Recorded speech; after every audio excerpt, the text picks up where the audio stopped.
Alhamdulillah, wassalatu wassalam, wa ala rasulillah wa ala alihi wa sahbihi ajma'in, amma ba'du. A'udzubillahi minasyaitonirrajim, bismillahirrahmanirrahim. Laqad kafaral lazina qalu, inna allaha huwal masih ibnu Maryam, wa qala al-masihu, ya bani Israil budu rabbi wa rabbukum, innahu musyrik billah. Laqad haramallahu alaihil jannah, wa ma wahun nar wa ma lizolimina min ansar. Bismillahirrahmanirrahim. Rabbis rohli sodri wa yassir li amri wahlul 'uqdatam min lisani yafqahu qawli. Dr. Abdurrahman, para tetua yang terhormat, saudara-saudari sekalian, aku ucapkan selamat salam menurut Islam. Assalamualaikum warahmatullahi wabarakatuh. Semoga rahmat dan ampunan dari Allah datang kepada kalian. Ini adalah salam yang sama yang juga digunakan dalam Injil Luke pasal 24 ayat 36 yang berbunyi, bahasa Hebrews Assalamualaikum, bahasa Inggris berarti damai bersamamu. Topik dalam pertemuan pagi ini, persamaan-persamaan antara Islam dan Kristen. Islam datang dari para Nabi alaihi salam, yang berarti damai. Juga berarti menyerahkan keinginanmu pada Allah subhanahu wa ta'ala, Tuhan yang Maha Kuasa. Singkatnya, Islam berarti damai yang didapat dengan menyerahkan keinginanmu kepada Tuhan yang Maha Besar dan setiap kepercayaan umat muslim kepada Tuhan yang Maha Kuasa, Allah Subhanahu wa taala, disebut sebagai orang muslim. Banyak orang mempunyai pandangan yang salah bahwa Islam adalah agama baru karena pemikiran bahwa ditemukan 400 tahun yang lalu dan Nabi Muhammad damai bersamanya adalah seseorang yang menemukan agama Islam. Kenyataannya, Islam sudah ada sejak waktu kita masih mengingatnya, sejak manusia ada di muka bumi ini. Dan Nabi Muhammad damai bersamanya bukanlah seorang penemu agama Islam, tapi merupakan Nabi terakhir yang membawa pesan dari Allah Subhanahu wa ta'ala. Quran yang cemerlang mengatakan dalam surat Fatir, surat 35 ayat 24, wa immi ummatillah kalafila nazir. Tidak ada satu kaum atau satu suku pun yang tidak dikirimkan seseorang untuk memberi peringatan dan tuntunan. Quran mengatakan dalam Ar-Ra'd surat 13 ayat 7, walikulli qaumin had. Pada tiap-tiap kaum ada seseorang yang memberi petunjuk. Quran mengatakan bahwa tiap kaum, tiap orang, Tuhan yang Maha Besar Allah Subhanahu wa taala telah mengirimkan pembawa pesan dan penuntun. Hal yang sama juga dikatakan di Al-Quran surat An-Nisa surat 4 ayat 164. Juga Al-Mu'minun surat 40 ayat 78, bahwa kami telah ceritakan padamu tentang beberapa orang Rasul dan kepada yang lainnya tidak. Itu berarti bagi beberapa kaum diturunkan kepadamu Al-Quran dan kepada yang lain tidak disebutkan. Ditemukan ada 25 nabi yang disebutkan dalam Al-Quran, seperti Adam, Nuh, Musa, Ismail, Ishak, Ibrahim, Isa, Muhammad, damai bersama mereka semua. Ada 25 nabi. Dan Islam satu-satunya yang cocok dengan Kristen. Yang percaya pada Isa, damai bersamanya adalah juga Nabi Allah. Seorang muslim bukanlah muslim jika tidak percaya pada Isa damai bersamanya. Kita percaya bahwa dia adalah salah satu nabi yang dikirimkan Allah Subhanahu wa ta'ala. Kita percaya bahwa dia dilahirkan secara ajaib, tanpa campur tangan laki-laki, yang mana banyak dari agama lain tidak percaya hal itu. Kita percaya bahwa dia bisa membangkitkan orang mati dengan izin Allah. Kita percaya dia menyembuhkan seseorang dari kebutaan atas izin Allah. Islam adalah salah satu agama non-Kristen yang percaya bahwa Isa adalah juga Nabi Allah Subhanahu wa ta'ala, di mana disebutkan ada 25 Nabi Allah yang terdapat dalam Al-Quran. Tapi Rasul Allah Muhammad SAW mengatakan ada 124.000 nabi yang dikirim ke bumi ini. 124.000 nabi yang dikirim Allah ke bumi. Tapi hanya 25 nabi yang ditulis namanya dalam Al-Quran. Tapi seluruh nabi yang datang sebelum nabi yang terakhir dan penutup, Muhammad damai bersamanya, mereka hanya dikirim untuk kalangan mereka. Dan untuk melengkapi pesan dari Tuhan adalah seseorang di periode waktu tertentu. Semua nabi yang datang sebelum Nabi Muhammad damai bersamanya, mereka hanya diperuntukkan bagi kalangan mereka sendiri dan melengkapi pesan Allah di periode waktu tertentu. Contohnya, Al-Quran mengatakan dalam Al-Imran surat 3 ayat 49 bahwa Isa ditunjuk sebagai pembawa pesan bagi kaum Bani Israel. Isa damai bersamanya hanya diperuntukkan bagi kaum Bani Israel.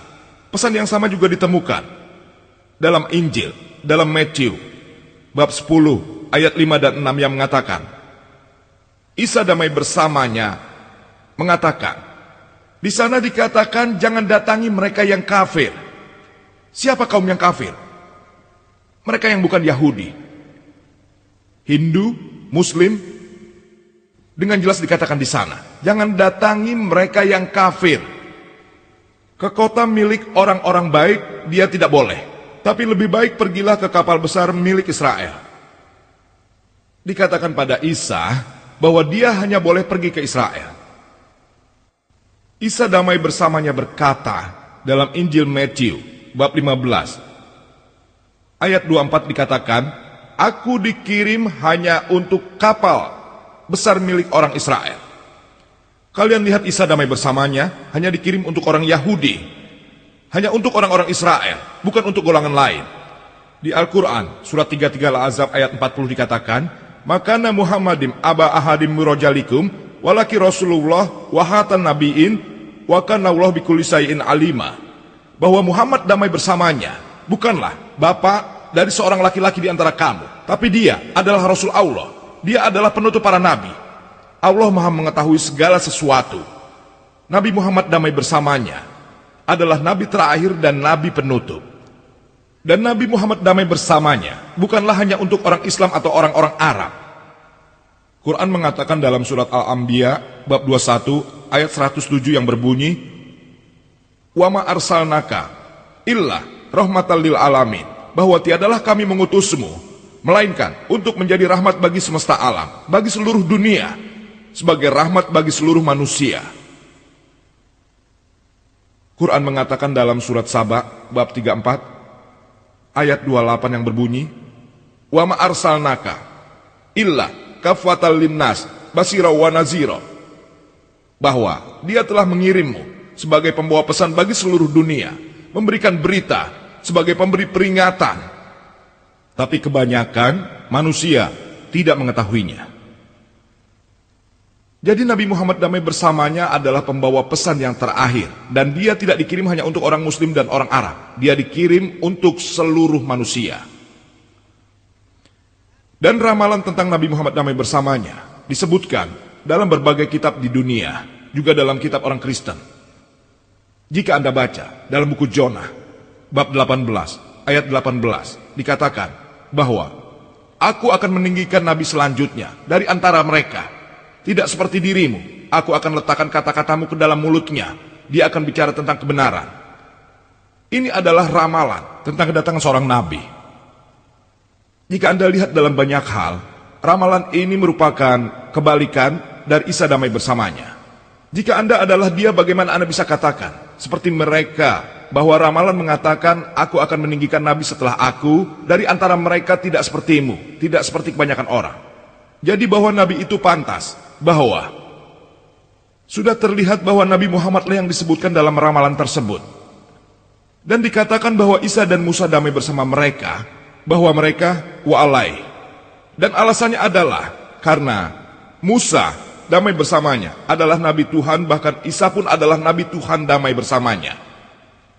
Musa damai bersamanya adalah orang Yahudi. Isa damai bersamanya adalah juga orang Yahudi.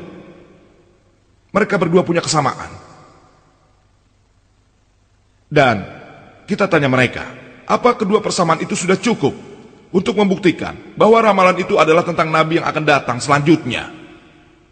Jika kedua hal ini merupakan penuntun kita untuk memenuhi ramalan itu, bahwa semua nabi yang disebutkan dalam Injil dan datang sesudah dirinya, seperti Sulaiman, Isaiah, Ezekiel, Daniel, Joel, John, Kazia, semua itu merupakan nabi-nabi Tuhan. Dan mereka juga orang Yahudi. Jadi semua nabi sudah disebutkan dalam Injil membuktikan bahwa ramalan itu memang benar. Jika dianalisa, ditemukan bahwa ramalan ini di buku Jonah, bab 18 ayat 18, dikatakan bahwa nabi yang terakhir adalah Nabi Muhammad SAW. Jika dianalisa lagi, Muhammad dan Musa, damai bersama mereka. Mereka berdua memiliki kesamaan yang alami. Mereka mempunyai ayah dan ibu. Isa damai bersamanya, sesuai dalam Al-Quran. Dalam Al-Imran bab 3, ayat 42 sampai dengan 47. Dia lahir secara ajaib, tanpa campur tangan laki-laki. Hal itu juga terdapat dalam Injil Matthew, bab 1, ayat 18. Dalam Luke, bab 1, ayat 35. Bahwa Isa lahir secara ajaib. Dia tidak memiliki ayah. Jika dianalisa lagi, Musa damai bersamanya, seperti Nabi Muhammad SAW, dan tidak seperti Isa. Baik Muhammad dan Musa damai bersama mereka. Mereka berdua menikah dan punya anak, seperti yang tertulis dalam Injil, bahwa Isa tidak menikah dan tidak punya anak. Baik Muhammad dan Musa damai bersama mereka. Mereka mempunyai hal-hal yang alami. Isa damai bersamanya, tidak memiliki hal-hal tersebut, sesuai yang dikatakan Quran. Dikatakan dalam surat An-Nisa bab 4, ayat 1, 157 dan 58. Dikatakan bahwa Isa diangkat dalam keadaan hidup. Dia tidak mati. Dan menurut gereja, Injil mengatakan bahwa Isa damai bersamanya, dia disalib setelah itu dibangkitkan. Dari keduanya, dia tidak memiliki hal-hal yang alami. Jadi Musa damai bersamanya, tidak seperti Isa damai bersamanya. Karena hal-hal seperti inilah, Musa dan Muhammad damai bersama mereka. Mereka berdua diterima oleh masyarakat. Masyarakat menerima mereka. Dalam John, bab 1 ayat 11 mengatakan bahwa Isa memiliki masyarakat yang tidak menerimanya. Dia tidak diterima oleh masyarakatnya. Dan jika Anda analisa, Musa dan Muhammad damai bersama mereka. Selain sebagai nabinya Tuhan yang maha besar, mereka juga adalah raja. Raja dalam artian mereka dapat menghukum, bahkan menghukum mati sekalipun siapapun yang mereka inginkan, yang melakukan kejahatan. Selain sebagai nabi Tuhan, mereka juga adalah raja di dunia pada masa itu. Tapi Isa damai bersamanya mengatakan, disebutkan dalam John bab 18 ayat 36, kerajaanku bukanlah di dunia ini. Ini berarti Isa damai bersamanya, bukanlah pemimpin dunia. Jika Anda analisa, Musa dan Muhammad damai bersama mereka, mereka sama. Tapi Musa dan Isa damai bersama mereka, mereka tidak sama. Terhadap hal ini, dapat dipastikan tidak ada satu orang pun yang dapat menandingi Nabi besar kita Muhammad SAW. Seperti yang sudah dikatakan, aku akan meninggikan Nabi selanjutnya, yang berasal dari mereka. Mereka yang bersaudara. Dan kalian tahu, orang Yahudi, orang Arab, kita bersaudara satu sama lain. Dan dikatakan, aku akan letakkan kata-kata di mulutnya. Dan kita tahu, kalimat-kalimat wahyu yang diterima Nabi Muhammad SAW terima. Dia mengucapkannya berulang kali. Aku akan letakkan kata-kata di mulutnya. Itu adalah ramalan yang benar-benar sesuai dengan Nabi Muhammad damai bersamanya. Ramalan yang lain menyebutkan dalam Isaiah bab 12 ayat 29 bahwa kitab itu akan diberikan pada orang yang tidak mempelajarinya. Dia akan diminta berdoa dan membaca. Dia akan mengatakan, aku tidak belajar. Kalian tahu wahyu pertama yang diberikan Nabi Muhammad SAW adalah surat Iqra, surat Alaq surat 19 ayat 1. Iqra. Saat Jibril memerintahkannya baca, Nabi berkata, ma'ana bi khairi, aku tidak belajar. Benar-benar persis seperti apa yang diramalkan dalam pernyataan Daud di buku Isaiah bab 99 ayat 12. Disebutkan juga dalam lagu Nabi Sulaiman bab 5 ayat 16 dikatakan, hikumum muttaqim likulli Muhammadin yahtudi fazrai baina Yerusalem. Dalam bahasa Hebros dikatakan bahwa mulutnya lah yang paling manis untuk mendapatkan kecintaan Kalau Anda analisa, hikumu mutakim walikuli Muhammadim, dalam bahasa Hebrew secara sematik, im adalah kata yang digunakan untuk menghormati penghormatan secara plural, im. Untuk penghormatan plural. Sama seperti Muhammad yang ditambahkan kata im, damai bersamanya, Muhammadim. Jadi namanya memang sudah disebutkan dalam manuskrip tersebut. Tapi setelah diterjemah, ditambahkan yang tercinta di belakangnya. Dialah yang tercinta. Dia temanku walaupun kami orang Yerusalem. Dia tercinta, dia temanku walaupun kami orang Yerusalem. Jadi dapat disimpulkan bahwa Nabi Muhammad damai bersamanya sudah tertulis dalam manuskrip Injil. Mungkin ada beberapa orang Kristen yang tidak percaya kesaksian lama. Mereka lebih percaya pada kesaksian baru karena itu lebih penting. Alhamdulillah pada Allah Subhanahu wa taala bahwa dalam perjanjian baru pun sudah diramalkan tentang kedatangan Nabi Muhammad SAW damai bersamanya. Jika Anda baca, disebutkan dalam John pasal 14 ayat 16, Isa damai bersamanya mengatakan bahwa aku akan bertanya pada ayahku untuk mengirim kalian pembawa ketenangan yang lain. Juga dalam John bab 15 ayat 34, ayahku akan kirimkan pembawa ketenangan, dia akan memujaku. Anda dapat melihatnya dalam John bab 15 ayat 7. Walaupun aku memberitahu kebenaran adalah semua pengalaman bagimu jika aku pergi. Jika aku tidak pergi, si pembawa ketenangan tidak akan datang. Tapi jika aku berangkat, aku akan kembali. Kata-kata yang digunakan untuk membawa ketenangan. Pada saat ini, Anda akan temukan parakitos. Ini merupakan bentuk lain dari periklitos. Periklitos berarti seseorang yang berdoa.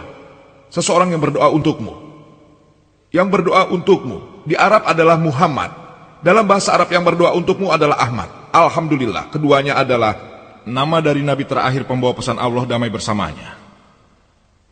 Dalam Al-Quran surat As-Sab bab 61 ayat 6, bahwa Isa damai bersamanya, anak Maryam, yang dikirim sebagai pembawa pesan bagi Bani Israel.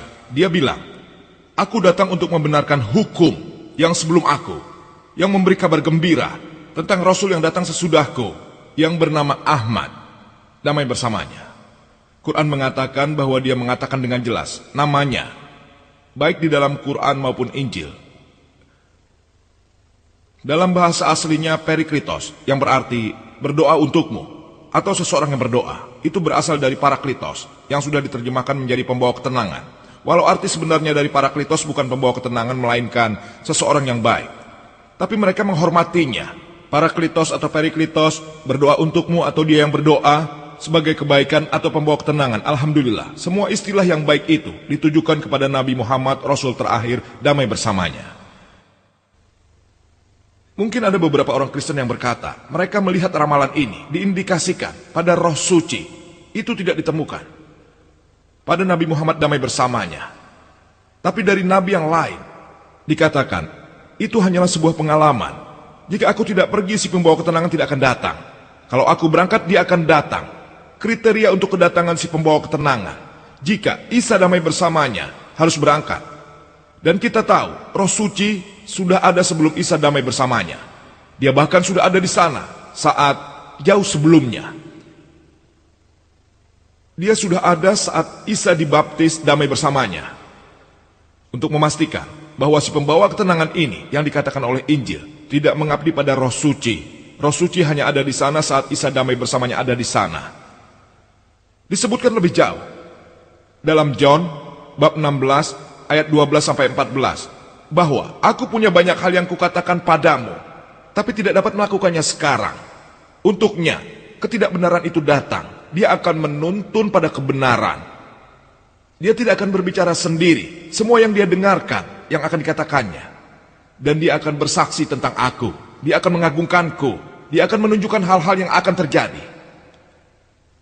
Sekali lagi, roh kebenaran yang dikatakan Injil ini adalah Nabi Muhammad, Rasul terakhir dan penutup damai bersamanya. Jika Anda baca Injil, bahkan Injil sekalipun membicarakan tentang Nabi dan Rasul terakhir Nabi Muhammad damai bersamanya. Ada beberapa wahyu yang dikirimkan pada tahun-tahun itu. Dari nama, Ada 4 kitab yang disebutkan dalam Al-Quran: Taurat, Zabur, Injil, dan Al-Quran. Taurat adalah yang pertama, wahyu-wahyu yang diberikan pada Musa damai bersamanya. Zabur adalah wahyu-wahyu yang diberikan pada Nabi Daud damai bersamanya. Injil adalah wahyu-wahyu yang diberikan pada Isa damai bersamanya.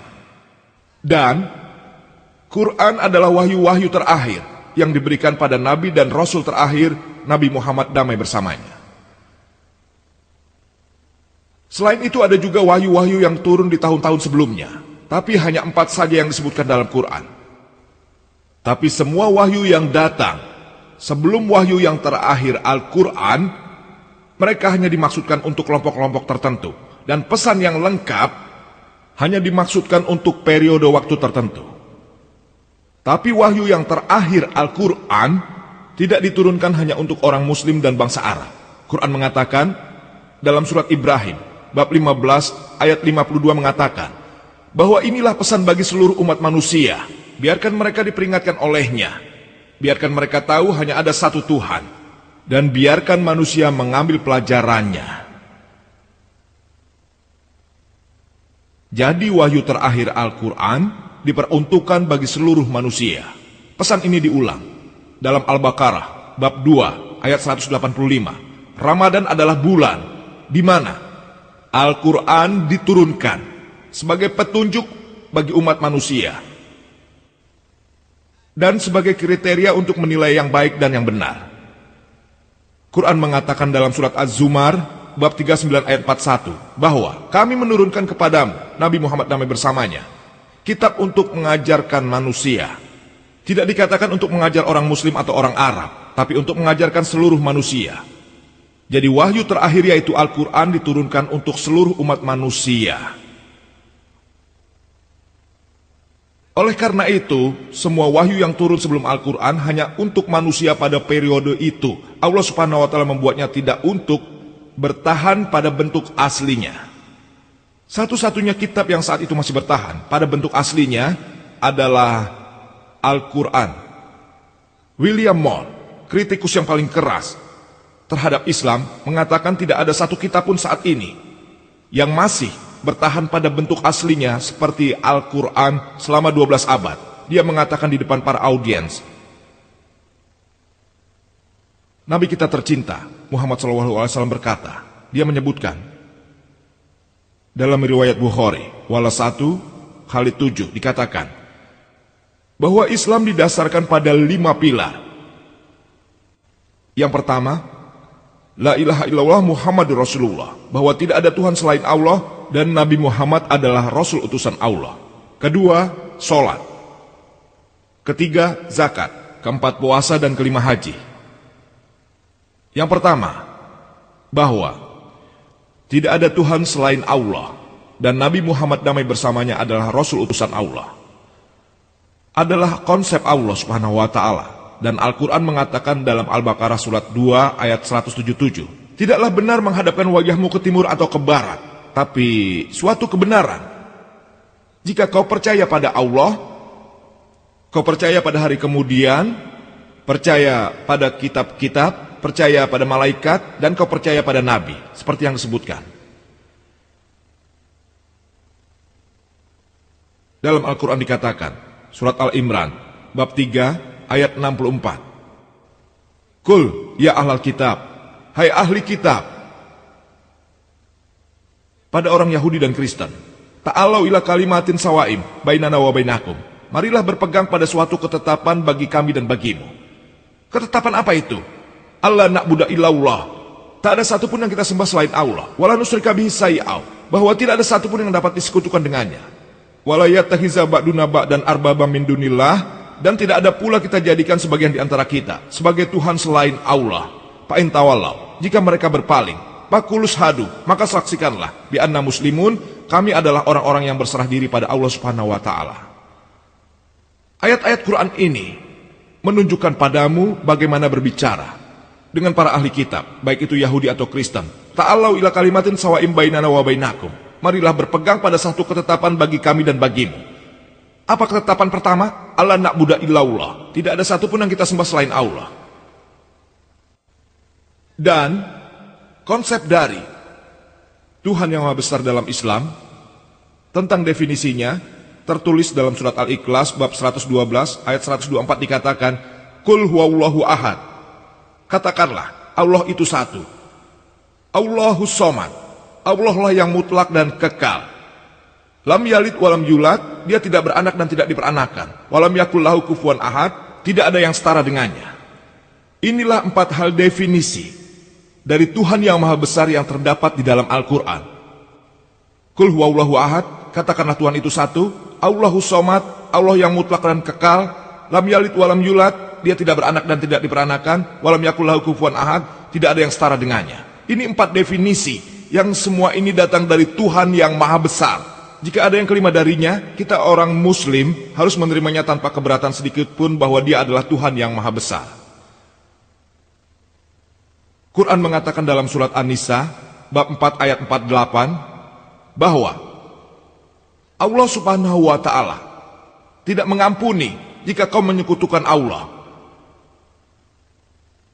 Dan siapapun yang menyekutukan Allah Subhanahu wa Ta'ala, maka dia telah berbuat dosa besar.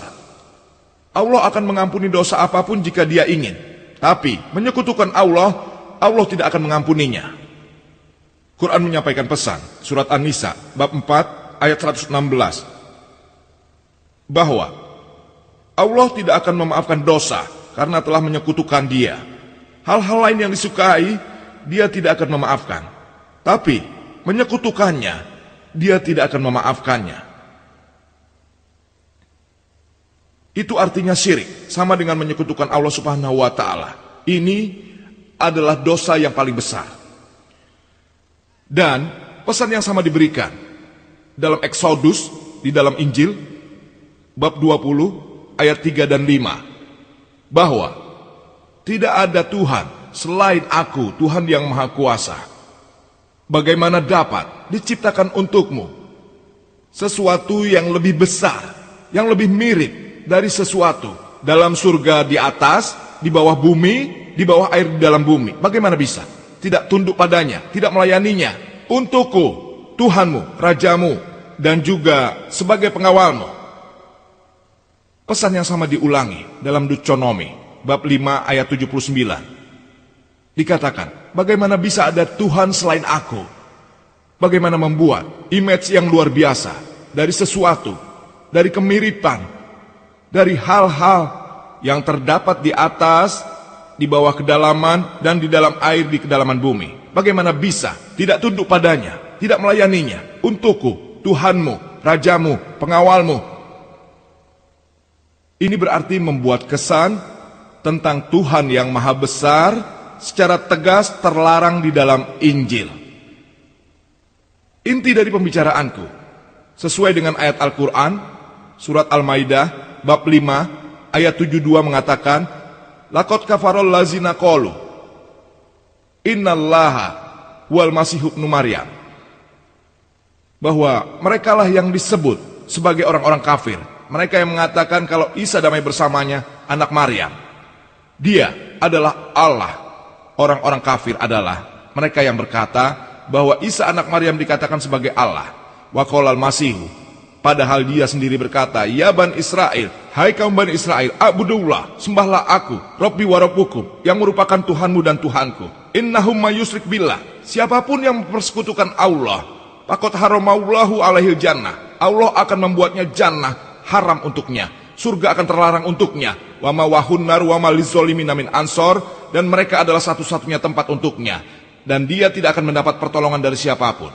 Isa damai bersamanya mengatakan itu, bahwa innahum mayusrik billah, siapapun yang mempersekutukan Allah, faqad haramallahu alaihil jannah, surga akan terlarang untuknya, Firdaus akan terlarang untuknya. Wa ma wahunnar wa ma lizzolimin min ansor, dan neraka adalah satu-satunya tempat untuknya, dan tidak akan ada seorang pun yang menjadi penolongnya. Tapi ada beberapa orang Kristen yang mengatakan bahwa Isa damai bersamanya, dia mengatakan hal lain. Isa adalah Tuhan yang Maha Besar. Kenyataannya jika Anda membaca Injil, tidak ada pernyataan, tidak ada satupun pernyataan di dalam Injil yang lengkap di mana Isa damai bersamanya mengatakan sendiri bahwa dia adalah Tuhan, sembahlah dia. Jadi sama sekali dia tidak pernah mengatakan itu. Akan kuulangi, jika Anda membaca Injil, tidak ada satu pernyataan pun, tidak sedikit pun, dalam Injil yang lengkap, di mana Isa damai bersamanya, mengatakan sendiri bahwa dia adalah Tuhan dan sembahlah dia. Jika ada orang Kristen yang dapat menunjukkan padaku bagian mana dari Injil di mana Isa damai bersamanya mengatakan sendiri bahwa dia Tuhan, sembahlah aku bersedia untuk dipermalukan saat ini juga. Aku tidak berbicara atas nama orang Muslim lain, karena aku mempelajari perbandingan agama, aku membaca Injil. Aku siap meletakkan tanganku di atas guilotin. Jika kau membaca Injil, Isa damai bersamanya mengatakan sendiri, disebutkan dalam John bab 14 ayat 28, Isa damai bersamanya mengatakan, ayahku lebih besar dariku. Dalam John bab 10 ayat 29, ayahku lebih besar dari siapapun. Dalam Matthew bab 12 ayat 28, aku dengan roh Tuhan menghalau setan-setan.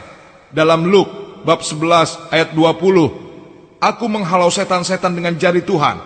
Dalam John bab 5 ayat 30, aku tidak dapat melakukan apapun dengan diriku sendiri. Apa yang ku dengar dan ku katakan, penilaianku bukanlah milikku. Aku tidak mencari keinginanku, tapi keinginan ayahku. Dia bilang dia tidak dapat melakukan apapun sendirian. Dia tidak pernah mengatakan definisi. Dalam Al-Quran dikatakan bahwa siapapun yang mempersekutukan Allah, Isa damai bersamanya mengatakan, siapapun yang mempersekutukan Allah, Firdaus terlarang untuknya. Dan Al-Quran mengatakan dalam surat Al-Isra bab 17 ayat 110, Kulidullah awidur rahman ayam ma'tadu falahul asmaul husna. Katakanlah seru Allah atau Ar-Rahman dengan nama manapun yang kau seru. Dia memiliki nama-nama yang indah. Kau dapat menyebut Allah subhanahu wa ta'ala dengan apapun. Haruslah nama yang indah, haruslah menggambarkan kebaikan. Dan tidak lebih dari 99 kata yang diberikan kepada Allah subhanahu wa ta'ala dalam Al-Quran, seperti Ar-Rahman, Ar-Rahim, Al-Hakim, Maha Penyayang, Maha Agung, Maha Bijaksana. Tidak lebih dari 99 kata diberikan pada Allah dalam Al-Quran. Pesan ini diulangi lagi dalam surat Al-Arab bab 7 ayat 180, surat Taha bab 20 ayat 8, surat Al-Hasr bab 15 ayat 24, bahwa Allah subhanahu wa ta'ala memiliki nama-nama yang sangat indah. Tapi kenapa kita orang-orang Muslim lebih suka memanggil Allah subhanahu wa ta'ala dalam bahasa Arab Allah dibanding bahasa Inggris God? Alasannya adalah bahwa Allah adalah kata-kata yang murni. Kata-kata God dalam bahasa Inggris dapat diartikan sebagai Tuhan yang lain. Jika kau tambahkan S di belakang God menjadi Gods, bentuk jamak dari Tuhan. Allah tidaklah jamak dalam Islam. Qul huwallahu ahad, katakan hanya Allah satu-satunya. Jika ditambah EESSS di belakang kata God akan menjadi Goddess, Tuhan wanita. Tidak ada Allah laki-laki atau wanita dalam Islam. Allah subhanahu wa ta'ala bukan keduanya. Jika kau tambahkan Father di belakangnya menjadi Godfather, dia Godfather, dialah yang menuntun. Tidak ada ayah Allah atau Allah Abi dalam Islam. Allah itu unik. Jika kau tambahkan Mother akan menjadi Godmother. Tidak ada ibu Allah atau Allah Umi di dalam Islam. Jika kau menambahkan God di belakang kata ten menjadi ten God, yang berarti Tuhan yang palsu. Itulah alasannya kita orang-orang Muslim lebih suka menyebutnya Allah subhanahu wa ta'ala. Dari bahasa Arab Allah bukan berarti English God. Tapi bagi kalian orang-orang non-Muslim, orang-orang tidak mengerti dan tidak menggunakan kata-kata Allah dan menggunakan istilah Tuhan atau Allah itu sendiri.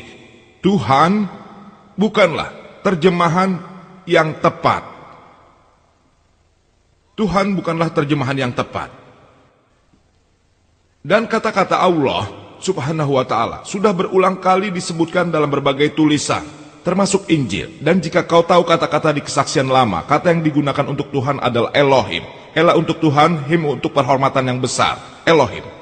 Dan jika kau baca Injil, Pendeta Kopilia, dia menulis Allah dengan E-L-L-A-H, atau alternatifnya A-L-L-A-H, Allah. Bahkan Pendeta Kopilia setuju bahwa cara menyebutnya mereka Allah, kita menyebutnya Allah. Pengucapan berbeda tapi artinya sama. Lebih jauh, Isa damai bersamanya saat dia diletakkan di atas salib. Menurut Injil, di dalam Matthew bab 27 ayat 46, juga disebutkan dalam Mark bab 15 ayat 32. Saat Isa damai bersamanya diletakkan di atas salib, dia meneriakkan Ela Ela lama sabaktani. Ada di sana di setiap terjemahan Injil, baik itu bahasa Inggris, bahasa India. Di dalam terjemahan manapun juga istilah Hebro ini, Elai Elai lama sabaktani, ada di sana. Dan dikatakan, diterjemahkan, oh Tuhan, Tuhan, kenapa seluruhnya untuk baikanku? Elai Elai lama sabaktani bukanlah terdengar sama dengan oh Tuhan, kenapa hanya untuk kepentinganku saja? Elai Elai lama sabaktani tidak sama terdengar seperti oh Tuhan, kenapa untuk kepentinganku saja? Bukankah itu sama? Bukankah Elai Elai lama sabaktani sama dengan Joha Joha, kenapa untuk kepentinganku? Bukankah Elai Elai lama sabaktani sama dengan Isa damai bersamanya, kenapa harus untuk kepentinganku saja? Jika kau terjemahkan dalam bahasa Arab bunyinya Allah Allah lama sabaktani.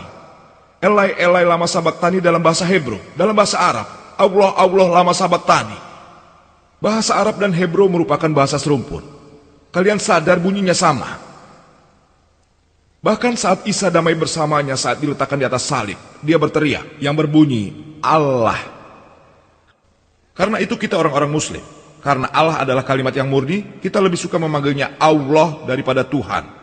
Itu adalah kata-kata yang sama diucapkan Isa damai bersamanya. Pilar kedua adalah salat. Dalam bahasa Inggris, orang suka menerjemahkan solat dengan berdoa. Doa bukanlah solat. Arti yang lengkapnya bukanlah yang seperti itu. Karena berdoa berarti meminta pertolongan untuk dicari. Bagaimana berdoa pada Tuhan untuk dicari kau meminta pertolongan. Dalam solat kita, selain meminta pertolongan pada Allah Subhanahu wa Ta'ala, kau juga berdoa padanya. Pada saat yang sama kau menerima tuntutan darinya. Berdoa bukanlah arti keseluruhan solat. Berdoa artinya meminta pertolongan, sedangkan solat selain meminta pertolongan, kita berdoa padanya dan menerima tuntunan darinya. Jika kau bertanya padaku, akan kukatakan bahwa solat adalah pemikiran tentang program, pemikiran sebuah kondisi. Jika seseorang bertanya, akan kemana kau dengan programmu jika semua kau serahkan Tuhan? Itu sebabnya aku keberatan sebagian orang menyebutnya berdoa. Dalam bahasa Inggris berarti berdoa. Untuk menjelaskan solat, biar ku jelaskan padamu bahwa berdoa sama sekali bukan arti sesungguhnya dari solat. Kenapa ku katakan kalau solat adalah pemikiran tentang pemrograman? Karena dia memberi tuntunan pada salat kita. Contohnya, sesudah imam, sesudah dia membaca, dikatakan dalam surat Al-Ma'idah bab 5 ayat 90 dalam Al-Quran dikatakan, ya ayyuhallazina amanu, pada kalian yang percaya, innamal khamru wal maisaru, meminum yang beracun dan berjudi, wal anzabu wal azlamu, berkorban untuk berhala dan mengundi nasib dengan panah, rizqum min amali syaitan, adalah perbuatan setan, fastanibu la'alakum tuflihun, jauhilah perbuatan-perbuatan itu agar kamu beruntung. Di sini kita dituntun oleh Allah Subhanahu wa Ta'ala, Tuhan yang Maha Besar, bahwa meminum racun, berjudi, menyembah berhala, ramalan, semua itu adalah perbuatan setan. Jauhilah semua itu dan kau akan mendapat keberuntungan. Kita sudah diprogram dengan salat kita, kita dituntun dengan salat kita dikondisikan. Kemudian dikatakan lagi dalam surat Al-Baqarah bab 2 ayat 180 bahwa habiskan hartamu untuk saudara-saudaramu. Dan jangan habiskan hartamu sedikit pun untuk para hakim, dan itu berarti kau memakan barang milik orang lain. Quran mengatakan bahwa menyuap tidak diperbolehkan dalam Islam. Kau diprogram, kau dikondisikan kalau menyuap itu terlarang dalam Islam.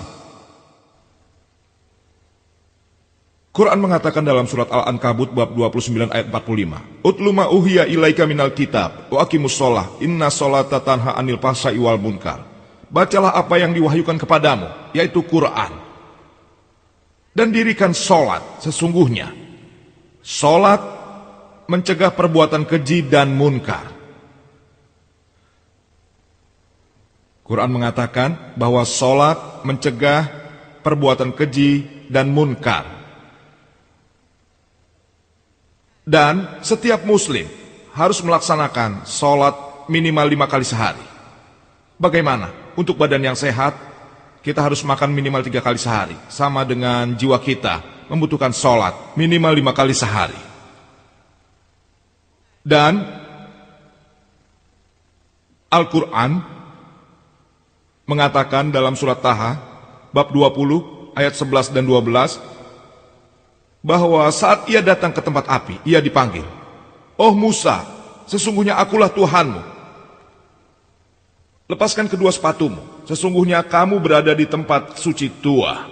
Tuhan yang Maha Besar memerintahkan Musa untuk melepas sepatunya, menuntunnya menuju tempat suci.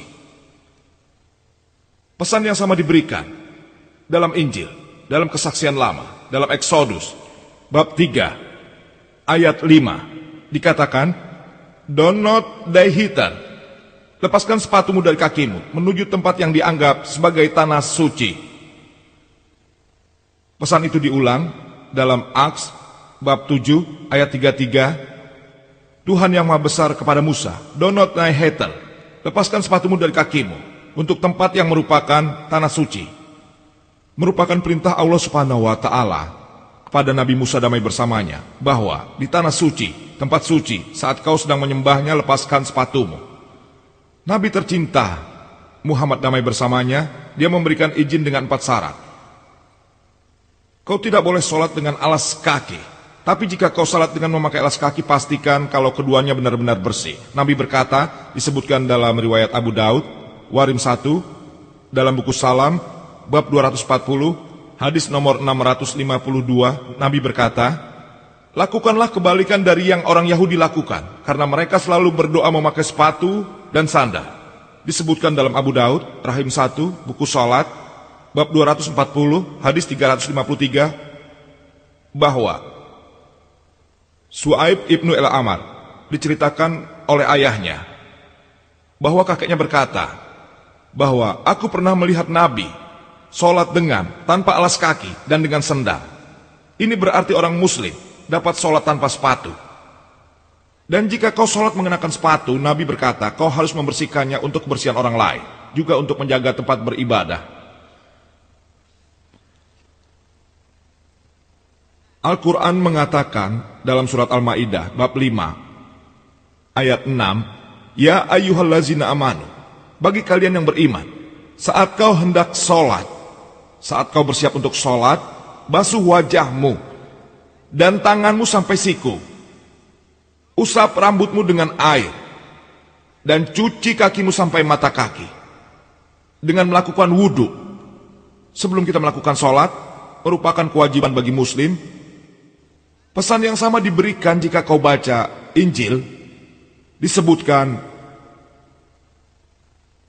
di dalam Eksodus bab 40 ayat 31 dan 32, bahwa Musa dan Adam bersama anak-anak mereka mencuci tangan mereka dan kaki mereka. Saat mereka memasuki kuil tempat mereka beribadah, mereka bersihkan diri sebelum mereka menghadap Tuhan mereka. Disebutkan dalam Aks bab 21 ayat 36, bahwa Paul bersama manusia lain di hari berikutnya membersihkan diri dan menghadap pada Tuhan. Bersuci adalah persyaratannya, karena kita orang muslim, kita orang-orang yang bersih. Kita ingin bersih.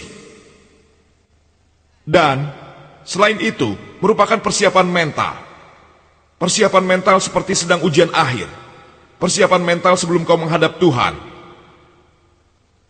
Jika orang-orang Kristen adalah mereka yang mengikuti Isa damai bersamanya, jika orang-orang Kristen, mereka yang mengikuti Isa damai bersamanya, maka kita orang-orang muslim lebih Kristen daripada orang Kristen yang sebenarnya. Karena kita mengikuti apa kata Injil. Saat melakukan sholat, di dalam Injil dikatakan, kau bersihkan dirimu. Lebih lanjut, Nabi kita mengatakan dalam riwayat Bukhari, Tahim 1, buku Azan, bab 75, hadits 692, bahwa Hadrat Anas Namawlah, kita percaya padanya, bilang bahwa saat melakukan sholat berjamaah, bahu jamaah yang satu harus bersentuhan dengan yang lainnya. Kaki kita juga harus bersentuhan. Nabi kita tercinta berkata, disebutkan dalam Abu Daud, Rahim nomor 1, dalam buku sholat, bab 245, hadits 666, Nabi berkata, sebelum melakukan sholat, tetaplah pada barisanmu. Berdirilah bersentuhan bahu. Jangan sampai ada jarak. Tutuplah jarak itu. Jangan biarkan ada yang terbuka untuk iblis. Nabi bukan membicarakan iblis seperti yang kau lihat di komik dengan memakai 2 tanduk di kepala. Yang dimaksud Nabi dengan iblis yang ditolaknya, dihalaunya agar mereka mengabaikan yang kaya dan miskin. Raja atau masyarakat biasa, saat kau berdiri sholat, berdirilah dengan bersentuhan bahu. Apa kau hitam atau putih, coklat atau kuning, sholatlah dengan bersentuhan bahu. Ini ajaran Nabi kita tercinta. Dan bagian terbaik dari sholat adalah sujud dengan kepasrahan. Secara psikologi dikatakan bahwa pikiran kita tidak dikendalikan secara langsung. Tubuh kita dikendalikan secara langsung. Jika aku ingin mengangkat tanganku, ku angkat tanganku. Jika ingin kuturunkan, kuturunkan. Jika aku ingin maju, aku maju. Jika aku ingin mundur, aku mundur. Benar-benar di bawah kendaliku. Tapi pikiran terus bertanya-tanya, tidak secara langsung di bawah kendaliku. Secara psikologis dikatakan, untuk menyederhanakan pikiranmu, kau harus sederhanakan tubuhmu. Tidak ada cara lain selain meletakkan bagian tubuh paling atas, bagian luarnya, ke bagian terendah dari tanah dan berkata, keagungan milik Allah yang tertinggi, keagungan milik Allah yang tertinggi. Dan ini juga terdapat dalam Injil. Dalam kesaksian lama maupun kesaksian baru. Jika kau baca Genesis, bab 17, ayat 3 dikatakan, bahwa Ibrahim menjatuhkan dirinya.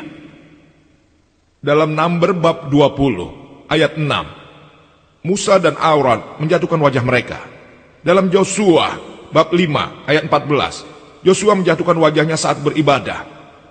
Ini disebutkan dalam kesaksian baru. Isa damai bersamanya saat dia pergi ke sebuah taman. Dalam Injil Matthew bab 26 ayat 39 dikatakan bahwa Isa maju beberapa langkah, menjatuhkan wajahnya dan berdoa pada Tuhan. Aku bertanya pada kalian, bahkan akrobat pun tidak lebih baik dari ibadah yang dilakukan oleh orang-orang muslim. Ini sama cara Isa damai bersamanya berdoa. Jika mengikuti ajaran Isa damai bersamanya membandingkan dengan orang-orang Kristen, kita orang-orang muslim lebih Kristen dari orang-orang Kristen sendiri.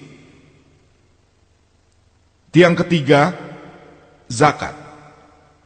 Dalam bahasa Arab berarti untuk memurnikan, menyinari, dan setiap orang muslim dewasa yang kaya, yang mempunyai simpanan lebih dari standar hisab 85 gram emas, dia harus memberikan 2,5% dari simpanannya kepada orang-orang yang miskin dan membutuhkan.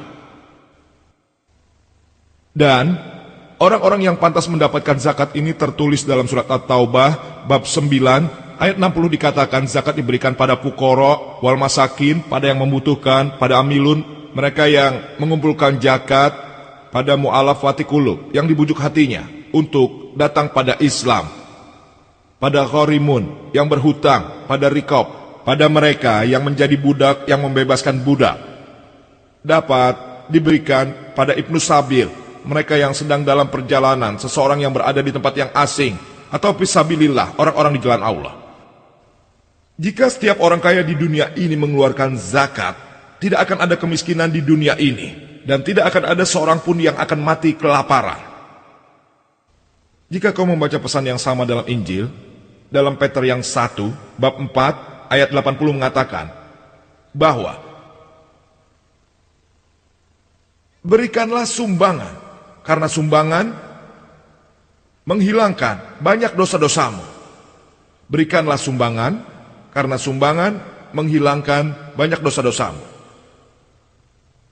Al-Quran mengatakan dalam surat Al-Hasr bab 59 ayat 7, dituliskan alasan mengeluarkan zakat dan mencegah harta itu hanya berputar-putar di orang-orang kaya saja. Quran mengatakan dalam surat At-Taubah bab 19 ayat 34 bahwa ada orang-orang yang mengubur emas dan perak dan tidak menggunakannya di jalan Allah Subhanahu wa taala. Sekarang bagi mereka diberikan peringatan bahwa api neraka dibuat dari kekayaan. Api neraka, dengan itulah mereka dinilai dan dihakimi. Pada bagian dahi, punggung, dan pada bagian pinggul, Allah mengatakan pada mereka, jika kau mengubur hartamu, maka rasakan akibat mengubur hartamu. Menimbun harta dilarang dalam Al-Quran. Tiang yang keempat, adalah berhaji, naik haji. Setiap orang muslim dewasa yang mempunyai kemampuan ekonomi untuk melakukannya wajib melaksanakan haji setidaknya 1 kali seumur hidup di kota Mekah. Selama berhaji, ia ke Mina, Al-Welas, Arafah dan lainnya. Dan itu adalah acara tahunan terbesar. Lebih dari 2,5 juta orang berkumpul dari berbagai tempat di dunia. Dari Amerika, dari Inggris, dari Singapura, Malaysia, dari India, Pakistan. Dari berbagai tempat di dunia berkumpul. Dan pakaian yang mereka kenakan hanya 2 lembar kain yang tidak dijahit sebagai pakaian mereka. Kau tidak dapat mengetahui siapa yang ada di sebelahmu, raja atau orang biasa. Ini adalah contoh terbaik untuk kekeluargaan secara universal. Dan Al-Quran mengatakan dalam surat Al-Hujurat bab 49 ayat 13, Ya ayuhan nasu inna khalaqnakum min zakari wa unsa wa ja'alnakum syu'uban wa qabaila lita'arafu in akramakum indallahi atqakum innallaha alimun khabir. Hai manusia, kami menciptakanmu sepasang laki-laki dan perempuan dan menjadikanmu berbangsa-bangsa dan bersuku-suku supaya kamu saling mengenal satu sama lain, bukan untuk saling membenci. Dan yang paling terhormat di samping Allah Subhanahu wa Ta'ala adalah orang yang bertakwa. Kriteria untuk menilai orang menurut Allah Subhanahu wa Ta'ala bukan jenis kelamin, kekayaan, warna kulit, bukan yang lain, tapi takwa, kesadaran bertuhan, kebenarannya. Itu yang dinilai. Yang kelima, puasa. Berpuasa di bulan Ramadan. Setiap muslim dewasa tidak boleh makan dan minum, melakukan seks dari matahari terbit sampai terbenam selama sebulan penuh saat Ramadan. Setiap tahunnya. Dan Quran mengatakan dalam surat Al-Baqarah, bab 2, ayat 183, diwajibkan atas kamu berpuasa, dan juga orang-orang sebelum kamu, sehingga kau dapat belajar menghargai diri sendiri. Jadi puasa yang dimaksudkan untuk mengendalikan hawa nafsumu, menghargai diri. Seperti yang dikatakan ilmu psikologi, jika kau bisa menahan laparmu, kau dapat kendalikan semua nafsumu. Dan pesan yang sama diberikan di dalam Injil Matius, bab 17, ayat 21, dan Mark, bab 9, ayat 29. Dan manusia disuruh untuk menahan nafsunya. Dan di bulan Ramadan, berpuasa membantumu untuk memperbaiki tubuhmu. Sesuatu yang normal dilakukan untuk kehidupan selama 1 tahun. Kau mencoba menghindari hal-hal yang salah, dan itu berarti bagian dari kehidupan. Hal-hal baik yang tidak kau lakukan selama 1 tahun, selama Ramadan ingin kau lakukan. Itu yang menjadikannya bagian dari hidup. Jika kita tidak dapat merokok dari matahari terbit sampai terbenam, kita juga dapat tidak merokok sampai akhir hidup kita. Jika kita bisa menahannya dari matahari terbit sampai terbenam, kita juga dapat melakukannya sampai akhir hidup kita. Jika hal itu sudah dilakukan, berpuasa dapat meningkatkan kualitas kehidupan. Kesemuanya adalah 5 tiang Islam. Tapi 5 tiang ini belumlah melengkapi Islam. Nabi kita tercinta mengatakan 5 hal ini, 5 tiang ini. Dan kitab manapun akan mengatakan padamu, jika kelima tiang tersebut kuat, maka bangunannya akan kuat. Jadi jika setiap manusia mengikuti kelima tiang ini secara benar, maka insya Allah prinsip hidupnya juga akan kuat. Al-Quran mengatakan dalam surat Az-Zariyat, bab 51, ayat 56, Wa ma khalaqtul jinna wal insa illa liya'budun. Aku tidak menciptakan jin dan manusia, melainkan supaya mereka menyembahku. Ini berarti jin dan manusia diciptakan Allah Subhanahu wa Ta'ala untuk menyembahnya. Dalam bahasa Arab digunakan kata ezebala, berasal dari akar kata ab. Ab dalam bahasa Arab, ab berarti budak Allah Subhanahu wa Ta'ala, dan berarti kemenangan jiwa. Jadi ibadah dilakukan seseorang untuk melayaninya, yang mematuhi tuannya. Siapapun yang melakukan perintah Allah Subhanahu wa Ta'ala disebut ibadah. Salat adalah bentuk ibadah, bahkan bentuk tertinggi ibadah, tapi bukanlah satu-satunya bentuk. Mengikuti perintah Allah Subhanahu wa Ta'ala juga ibadah. Contohnya, mengatur hal-hal tentang makanan, seperti yang dikatakan Allah Subhanahu wa Ta'ala secara pribadi dan kau melakukannya. Al-Quran mengatakannya dalam surat Al-Ma'idah bab 5 ayat 90 bahwa ya ayyuhallazina amanu, hai orang-orang beriman, innamal khamru wal maisiru, sesungguhnya meminum khamar dan berjudi, wal ansabu wal azlamu, menyembah berhala, mengundi dengan panah, rizqum min amri syaitan, adalah termasuk perbuatan setan. Fastanibul alakum tuflihun, jauhilah perbuatan itu agar mendapat keuntungan. Jadi jika kita menghindari racun, judi, memuja berhala, ramalan, kau sedang beribadah.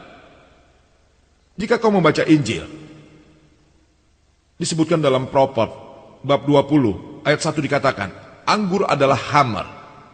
Dalam Efisiensi bab 5 ayat 18, janganlah kau meminum anggur. Jadi Injil mengatakan agar kau tidak meminum racun. Tentang makanan ini Quran mengatakan tidak kurang dari 4 surat yang mengatur hal ini. Surat Al-Baqarah bab 2 ayat 173, surat Al-Ma'idah bab 5 ayat 3, surat An-Nam bab 6 ayat 145, An-Nahl bab 16 ayat 115 dikatakan, hurrimat alaikumul maitatu wad-damu wal lahmal hinjil wa ma uhilla li ghairillah bih. Kata Allah, diharamkan untukmu bangkai, darah, daging babi dan makanan apapun yang disembelih selain dengan nama Allah. Keempat makanan ini dilarang di dalam Al-Quran. Bangkai, darah, daging babi dan makanan apapun yang disembelih selain dengan nama Allah. Jika kau baca Injil, pesan yang sama juga disampaikan. Jika kau baca Injil, disebutkan dalam buku Lektius, bab 17 ayat 15, buku Deuteronomi, bab 14 ayat 21, kau tidak boleh memakan daging dari binatang yang mati sendiri. Kau tidak boleh memakan apapun yang mati sendiri. Berarti bangkai itu dilarang. Ini disebabkan karena ada beberapa penyakit yang dapat disebabkan oleh bangkai. Bisa karena dimakan, bersentuhan, atau